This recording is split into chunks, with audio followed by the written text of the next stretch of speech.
Rosetta, Lemuel. So I want to show you something, right? So you may say there's a lot of things coming out right now, right? About attire and things like this. I want to show you something simple about the laws of God that you can fix, right? First, give me Psalms chapter 19 and verse 7. I want to show you something, right? Because you can fix things. Let me ask you this. Do you own any dresses at home? Do you own any skirts and dresses? Yeah. Okay. Do you own more dresses than you own pants? Which one would you say you own more? When I was working, I was wearing dresses and stuff like that. Okay, okay. Since I retired, I just put on pants a lot of times. Okay, I'm going to show you something real quick, right? Read that. This is the book of Psalms, chapter 19 and verse 7. The law of the Lord is perfect. So it said the laws of God is perfect, right? So a dress code that the Lord gave a woman, he said that thing is unflawed. It's perfect. There's no errors in that, right? Read on. Converting the soul. Doing what? Converting the soul. Now, converting is different than being converted, right? What does converting mean? It means the process of time. It takes time, right? You build yourself up over time. So if you want to convert your spirit to the laws of God, all you got to do is throw away a pair of pants, replace it with a dress. Bring it out. Throw away another pair of pants, replace it with a dress. Before you know, guess what? You have no more pants. You only have skirts and dresses, right? That's a simple law. Read that. Psalm chapter 19, verse 7. The law of the Lord is perfect, converting the soul. The testimony of the Lord is sure, making wise the simple. So what does it mean making wise the simple? That means those that are lacking the error of God, those that are looking for knowledge according to the Bible, those people that are looking for those things, he said the laws of God will give you that. The laws of God will give you that. That's one ripple effect if you put on a dress. If you're changing your attire. Give me Judiths chapter 10 and start at verse 1. Bring it out. I'm going to show you some things you can replace that with, sis. Judiths chapter 10 and verse 1. Just simple things as dress code. It's a heavy thing. Let me ask you this. Are you tired of seeing how people get shot down and killed in the streets? Yeah. You are, right? Let me ask you this. Are you tired of seeing women, older men sell kids drugs? Yeah. Exactly, right? A little thing like a dress code can fix that in our community. We can police ourselves, and we can fix these little things, but in order for that to happen, guess what, sis? You gotta try the laws of God. You gotta get rid of those pants. Every pair of pants you have at your house when you get back, they should be going in the trash can. Replace it with a dress though. Read that. Judith chapter 10, verse 1. So let me ask you this, sis. So you see this sign right here? See this sign right here? Look at these women. What are they doing? She's getting her kids sold. Look at this. We're getting our back whips. We're in slavery, right? Do you think your foremothers, when they was in slavery, the most harsh conditions you could ever think of, what was their attire? They had dresses on. They had skirts, right? All of them wore dresses, right? That's our culture. That's something that you should cleave onto. You should hold that thing with honor. Now I'm going to show you what a foremother of yours, Judith, what her attire was. Let's read that. Judith chapter 10 and start at verse 1. Bring it out. Judith chapter 10, verse 1. Now after that, she had ceased to cry to the God of Israel, and had made an end of all these words. She rose where she had fallen down, and called her maid, and went down into the house. So she's getting ready to get dressed, right? She's going to put on a attire. She's going to put on clothing. Let's see if that clothing lines up to the things that our women wear today. You listening, sis? Let's see if the things that your foremother Judith put on, let's see if it lines up to what our women are wearing today. Read that. In the which she abode in the Sabbath days, and in her feast days, and put off the sackcloth which she had on, and put on the garments of her widowhood, and washed her body all over with water. So she's preparing herself. Read on. And anointed herself with precious ointment, and braided the hair of her head, and put on a tire upon it. And put what? Put on a tire upon it. That's what I'm putting up our hair in the updo, right? Just tying it up in a ponytail, right? You ever seen that? When we put the hair up, she's doing the same thing. Read that. And put on her garments of gladness, wherewith she was glad during the life of Manasseh her husband. And she took sandals upon her feet. She did what? Took sandals upon her feet. So far, we're not reading anything about pants, right? We're not hearing pants. She put on pants. We're not hearing she put on, shorts. We're not hearing those things, right? Read on. And put about her bracelets and her chains. Her what? Her bracelets and her chains. Now, you know us as a people, we like shiny things. We like to have the nice blings, have the nice rings, the nice chains on. The Lord is saying, I gave that to you. That's part of your dress code. I gave you these things that you actually like, that resonates in your spirit. The Lord said it resonates because I gave you these things from the beginning. Read on. And her rings, and her earrings, and all her ornaments, and decked herself bravely to allure the eyes of all men that should see her. Then she gave her maid a bottle of wine, and a cruse of oil, and filled a bag with parched corn. So, did you read past it anyway? Absolutely not. Now jump to verse 12 and read verse 14. I'm going to show you something, sis. If you go into the text, you go into the scriptures, there's never an instance where you can find one of your foremothers dressed in pants. That's a new thing.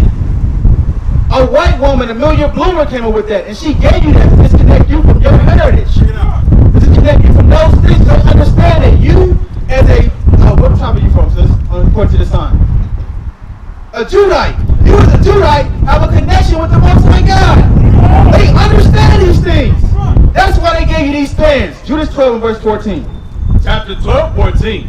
Then said Judith unto him, Who am I now, that I should gainsay my Lord? Surely, whatsoever pleaseth him, I will do speedily. And it shall be my joy unto the day of my death. So she arose, and decked herself with her apparel. She did what? Decked herself with her apparel. So now we let you know that there's a difference in apparel between a man and a woman. Judith rose, and she put on this womanly apparel. Read on. And all her woman's attire. All her what? Woman's attire. So I thought that you could go to the department section, in the woman's section, and buy pants. That's not part of the woman's attire. We just went to chapter 10 and verse 1. Did we bring pants anywhere in there? So what is a woman's attire? A dress. Give me that Ezekiel chapter 16 and verse 11, I think it is. Why do you think that is?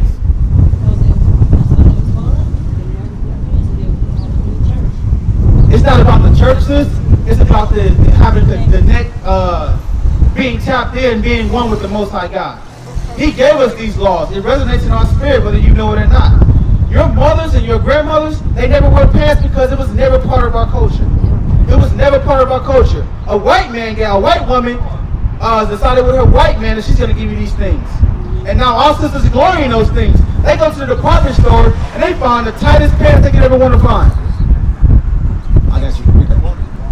Ezekiel chapter 16 verse 11. I decked thee also with ornaments. He did what? Decked thee also with ornaments. He said, I decked thee with ornaments. Read on. And I put bracelets upon thy hands. There's that jury again. You blacks, Hispanics, Native Americans, the Lord said, I gave you the most dopest attire you could want to have. I gave you the best garment you could ever want to have. I gave you these things. Read on. And a chain on thy neck. And what? A chain on thy neck. And I put a jewel on thy forehead. You did what? A jewel on thy forehead. So what nation of people you know walk around with a jewel on their forehead? The so-called Indian. You see them, they have a jewel on their forehead, right? The Lord said that custom is yours. That belongs to you. You're supposed to have the jewel on your forehead. That's your custom. Read on. And earrings in thine ears. And a beautiful crown upon thy head. Thus was thou decked with gold and silver. And thy raiment was of fine linen. What? Fine linen. So this is not no cheap stuff. The Most High said, I gave you these things. I gave you royal apparel. I gave you the best of the best. So why should you want to wear those pants when I gave you these things? There's no reason. Read on. And silk and broidered work. Thou didst eat fine flour and honey. Yeah, what? Eat fine flour and honey. No, you ate pork, shrimp, crab, and lobster. Fine flour and honey. He said, I gave you a dietary code. Did you understand that, sis? You understand we're not supposed to eat those things? Teacher! Right? We're going to get it anyway. We're going to get it anyway. A little later. Read that. Read on. And thou was exceeding beautiful. That was what? Exceeding beautiful. And thou didst prosper into a kingdom. So when you are walking according to the commandments, when you're in your right attire, when your mindset is right, the Lord said, I'm going to make you prosperous. I'm going to give you those things. So why do you think when you look around our community, we have a black on black violence, brown on brown violence? We're not prospering as a people because we don't want to walk in the basic commandments. Bring it out! A man should should not have a dress on. A woman should not have those pants on. Right. Teacher. That should not happen, right? Watch this, Leviticus 25 and give me verse 18. This is one thing, a benefit of keeping the commandments. You may think you put on a dress it's not going to cause a ripple effect, but it is. It is. It's going to change your mindset. You have grandkids, you have grandson, you have things like that. Guess what? They're going to see that example and they're going to fix themselves. That's what's going to happen. Your one action creates a ripple effect. We keep changing things, that ripple effect gets bigger. It gets bigger and bigger and bigger. Before you know what, guess what? All of our people are righteous in the eyes of God. That's right. But we gotta fix ourselves first. We gotta make that one simple change. Read. Leviticus 25:18. Wherefore you shall do my statutes and keep my judgments. So you shall put on the attire that I gave you. You shall wear the things and not eat the things I told you not to eat. You should do these things. Read. And do them. And what? And do them. And you shall dwell in the land in safety. So there's a benefit. This is the benefit. This is the benefit of you changing your attire. This is the benefit of you hearkening to the voice of the Lord thy God. The Lord said, I gave you this dress code. Carry it, do it, obtain it, wear it righteously, and this is what you're going to get. This is the reward. Read on. Verse 19. And the land shall yield her fruit. And what? And the land shall yield her fruit. And you shall eat your fill. And dwell therein in safety. And do what? Dwell therein in safety. Keeping the commandments of God gives us safety. There's safety in the laws of God. Right? As a people, we don't do that, right? We don't. Go jump up to verse 16. This is what we get when we don't hearken. This is what the Lord said. You don't want to wear that. You don't want to take those pants off, put that dress on. You don't want to stop eating that abominable food. You don't want to do those things. This is what's going to happen. 6:14. Get that one. That's what I wanted. Chapter 26:14. But if you will not hearken unto me. So the Lord said, if you don't want to hearken, if you don't want to listen, observe, if you don't want to do these things, read on. And will not do all these commandments. And if you shall despise my statutes, or if your soul abhor my judgments, so that you will not do all my commandments, but that you break my covenant, I will also do this unto you. So he says, I want to do these things to you. Read on. I will even appoint over you terror. You do what? Appoint over you terror. He said, I will appoint over you terror. Terror. That means our communities are going to be torn apart. They're going to be rough. Our living situations are going to be harsh. These things, let me ask you this, sis. According to our communities, right, most of the violence that happens, who did it happen to? What age range of people? Teenagers, right? Hold that Isaiah chapter 3 and verse 5. The Lord said, I'm going to give you these things. I'm going to make your communities be horrible, harsh living conditions. The hardest of the hardest, the roughest of the roughest. Read that. Isaiah chapter 3 verse 5. And the people shall be oppressed, every one by another. So it said we're going to oppress ourselves. We're going to do things to ourselves. We're going to rob. We're going to steal. We're going to lie. We're going to fight. We're going to bicker. We're going to do these things amongst ourselves. Amongst these 12 tribes of Israel. Amongst this nation. He said this is what's going to happen to us. Read on. And every one by his neighbor. The child shall behave himself proudly against the ancient. The what? The child shall behave himself proudly against the ancient. That means the young generation, they're going to be in the face of the older generation. There'll be no respect. Is there respect in our community? Why do you think that is? It's a simple thing. What must you change? What must you change in order to get that respect from that younger generation? I feel like it should go from home. Talking to home, respect, in any community, I don't care where it's at, you should be taught, how to respect other people. Exactly, but what's one thing that you yourself can implement that can change the community? Try to talk to them, but that ain't no good, try to talk to someone and look at you like you crazy or, You can change your attire, sis. You can take the pants off, right? Okay, no, what? Right or wrong? Yeah. You can. That's simple, right? Get that in 2 Corinthians 11, I think it's verse 4. They still don't think they're going to listen to you. Huh? They still don't think they're going to listen to you. Well, they watch your example, right? Let's ask you this. You were a child one time, right? So, you never listen to your parents, right? Yeah. But did you observe their actions? Yes. Yes. Exactly. So you can teach them by your actions. You can teach a generation by the things that you do. Trust me, I was a hard-headed child at once too. But once I got older, I said, hold on. Mom and Dad was right. They was right. 13 years ago, when I was in high school, they were telling me these things. I remember that resonated in my spirit. So you can teach them right now by your actions, by doing the right things. They may not hearken right now, but you still gotta do it. You still gotta walk accordingly. You still gotta deal righteously. You still gotta do those things. So guess what? When they get older, they may follow. We'll get that later on too. Read that. 2 Corinthians chapter 11, verse 4. For if he that cometh preacheth another Jesus. So let me ask you this, sis. You pray to God? And when you pray to God, what does he look like? What's some characteristics of God? Is he tall, short, fat, skinny, black, white? What is he? I think he's supposed to be black. Or what do you see? If you were to pull up your phone right now and type in Jesus Christ, the Lamb of God, and go to Google and hit images, what image is gonna pop up? A white man. A white man is gonna pop up, right?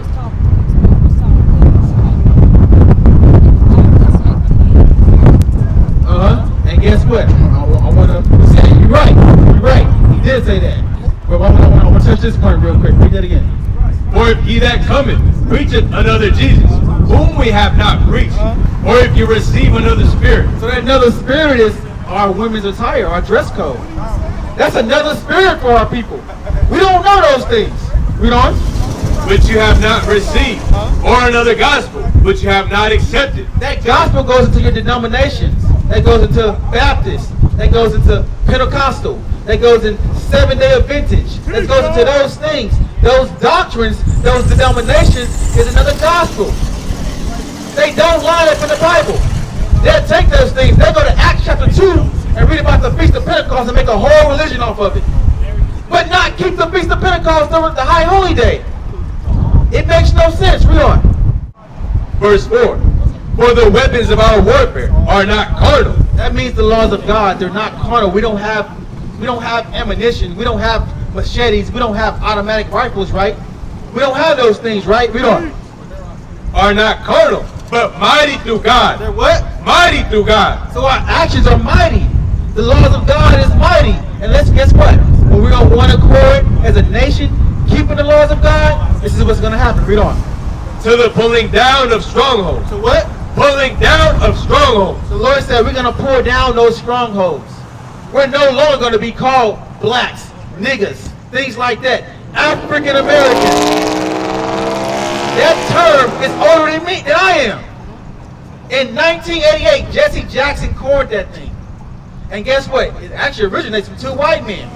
Leo Scipio Africanus and Amerigo Vespucci. Two white men. They can't produce a sister with melanin. It's impossible, right? Read on. So we're going to pour those things down. Read on. Casting down imaginations. What? Casting down imaginations. And every high thing that exalted itself against the knowledge of God. So everything and everyone that exalts itself into the knowledge of God. So guess what? We're casting down Christianity. We're casting down Muslim. We're casting down Pentecostal. We're casting down these things for the true gospel according to God. What is a nation?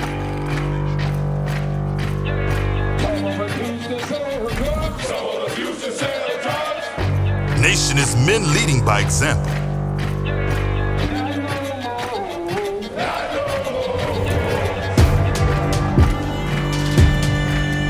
Nation is family.